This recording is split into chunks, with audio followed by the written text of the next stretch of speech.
feel like with this, a slower, just steadier pace where you're not really pushing as hard. Like a Hobie, if you push hard, you can really, there's a lot more resistance. And it's just the design of the drive. For this, you can kind of just glide like this and move at a pretty decent pace here. Basically, first impressions are super stable. Yeah, super stable, kind of like the autopilot. That doesn't bother me. Steer, you know, turns pretty good, and you can turn even sharper because you got instant reverse, and you can do all that.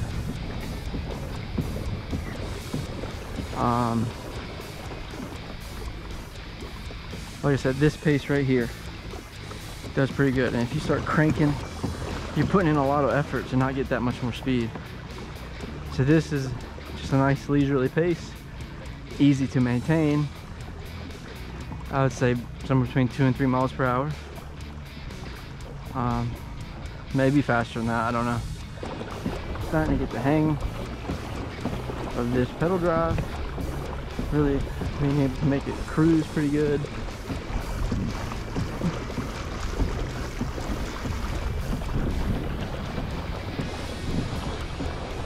We got some blue skies over here.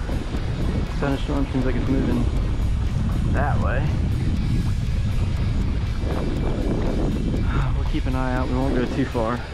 But yeah, so things I like about it so far is the stability. I'm liking the gear pockets here. Pedal drive I'm still getting used to. The long gear tracks like you find on the autopilot are good.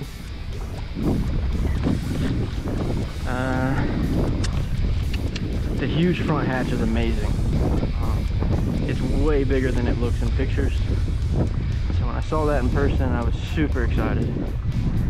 Because that's even bigger than the 106 powered by Minn Kota. And the autopilot has basically none. It's got a little tiny 6-inch hatch and it's terrible. Can't really use it. It's in front of the motor. I'm in a couple feet deep right here. I don't know if you guys can see down into the water like I can. And I am really liking the hands-free reverse. That's very different. Your knees are up a little higher than in a Hobie.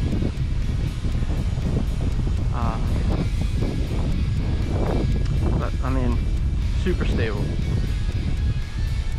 I don't even feel like I'm moving at all. It did come with the Navarre spacers right there on those orange things on the bar of the pedal drive. He also had the Navarre drive plug. Basically, that when you want to take this out paddling, or you get in skinny water, you can slide it out and plug your drive hole so you don't drop anything through it while you're in shallow water or just paddling it. But man, it's a huge difference from the drive that I tried on the NuCanoe. Huge difference. So much smoother. The drive on the NuCanoe kind of slipped around and did all kinds of funky stuff. That was when I was at ICAST a couple years ago. Now, this one's pretty smooth. I'm still getting used to the motion of the bicycle motion versus the Hobie fin style, but it's working fine. It is moving a little bit. I think it's just this lock needs to be tightened a little bit because it's super easy to lock and unlock, which is not the case on the 106 MK. So I think it's just that Allen needs to be tightened a little bit.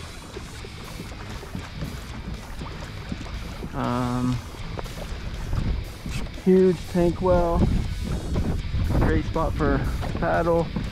Doubt if I'll use that rod, that front facing rod holder there. I like it up front, as well as I reel left-handed, so the rod holder on the left side doesn't really do it for me when I catch a fish.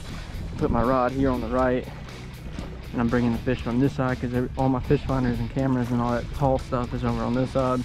I leave this side pretty flat. I'm not used to pedaling but it's good. That's why I bought it. I wanted an alternative. I'm not planning on selling my autopilot. The motor thing does worry me a little bit. So, and I just didn't want to spend $3,000 on a Hobie, $3,000, $4,000, $5,000 on a Hobie. Even used, they're going for ridiculous prices. So I found this one used, paid $2,000 for it. It's $2,200. Plus I got the spacers and the plug, and didn't have to pay taxes on it. So it's really $300 or $400 savings there. Anyways, yeah, this is, you got one cup holder instead of two like on the autopilot. You do have the same gears. You do have these two rubber netting, same box. That's actually bigger because it's in the console and not over here on the right. Your rotor deployment is on the right instead of the left. Paddles on the left instead of the right, so those are backwards from the autopilot. And you have obviously a hand rudder versus a foot steer rudder on the autopilot. But it's a whole lot lighter than the autopilot. I know it's not a light kayak, but it is definitely lighter than the autopilot. So that's a plus, especially when roof-topping. I think the weight is what causes the autopilot to rock so much. This one I did not see it rock as nowhere near as bad when roof-topping. Yeah, I'm getting used to this pedal drive here. Definitely be easier barefoot, but I don't feel like taking my shoes off right now. I just wanted to put this in the water and get you guys a first impressions on the water of this kayak. Absolutely loving that hatch. That hatch is humongous. This is nice in the floor right here. You've got under the seat storage here, both under the seat and in this little pouch that's directly under the seat. And then you have a little spot.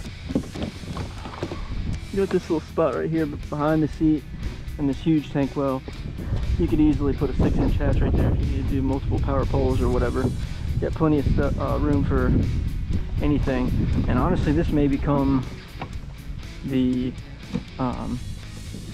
duck hunting boat, just because how the motor sticks up on the autopilot.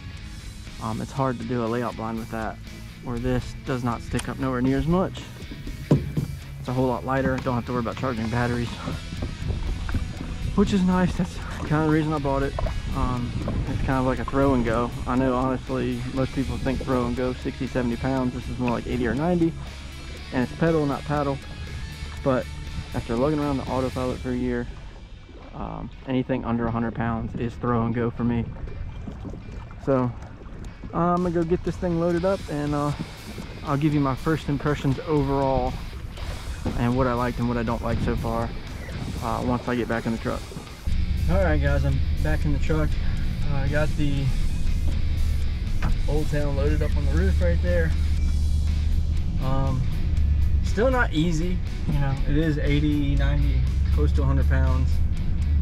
They put on a roof rack, especially in a truck. It's a little bit higher. It's a little bit easier than the autopilot.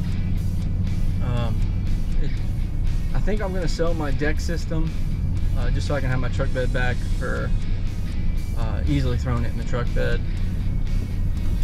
The rooftop system's awesome, especially for vacations, but I think I'm gonna go back to just throwing it in the truck bed.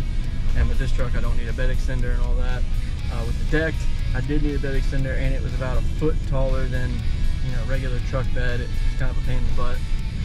Overall impressions of the Old Town Sportsman 120 PDL or PDL 120, whatever it is, stable. Didn't feel a thing, you know. It was rock solid stability. Even when I stood up, it was fine.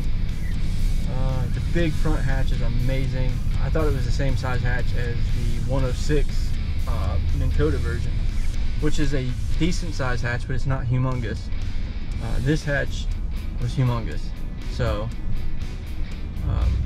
really like that. Would love to see that come to other kayaks. Something new that I wanted to try. I've only been in Hobie, I've only owned Hobie pedal drive kayaks. The only other pedal drive I've been in with that bicycle style is the New Canoe, and that was at iCast with their like belt driven style. I didn't really care for the bicycle motion, but after being a year out of pedal drives completely, I feel like the muscle memory was not really there anymore for the kicking motion that you get with the Hobies. So it was a little bit easier for me to get used to that bicycle motion. And I don't know if this sits higher than the NuCanoe or not, but it felt more comfortable. The drive didn't slip like it did in the NuCanoe, and that was, you know, 3-4 years ago. So I don't know if the NuCanoe drive is still like that. That was kind of like a beta on the water test at ICAST. But it gave me a bad impression of bicycle pedals. They're not as bad as I thought. They're easier to get used to than I thought they would be. Yeah, I really enjoyed being on the water in a pedal drive again and getting that good sweat workout. But so far, I'm liking it. It's a nice alternative when I want to get a workout or when I don't want to have to worry about a heavy kayak with batteries and all that, and I just want to take a quick trip. All in all, I'm impressed by it. I definitely want to get more time on it before I can give you like a full review. That was just my first impressions, where it's pretty spacious, it's comfortable, it's the same seat as the Autopilot and all the other ones. Yeah, I mean, all in all, I'm pretty impressed. So stay tuned if you want to see more videos on that. We're going to do some rigging videos because I am going to install a Garmin Striker fish finder. If you have any questions about this kayak, let me know. I've recommended this kayak in the past if you didn't have to have a fin style drive. So it's nice to be able to get to use it now and having a real opinion on it. And so yeah, leave me a comment below if you have any questions or if you have any comments on the kayak itself. And I'll see you guys in the next one.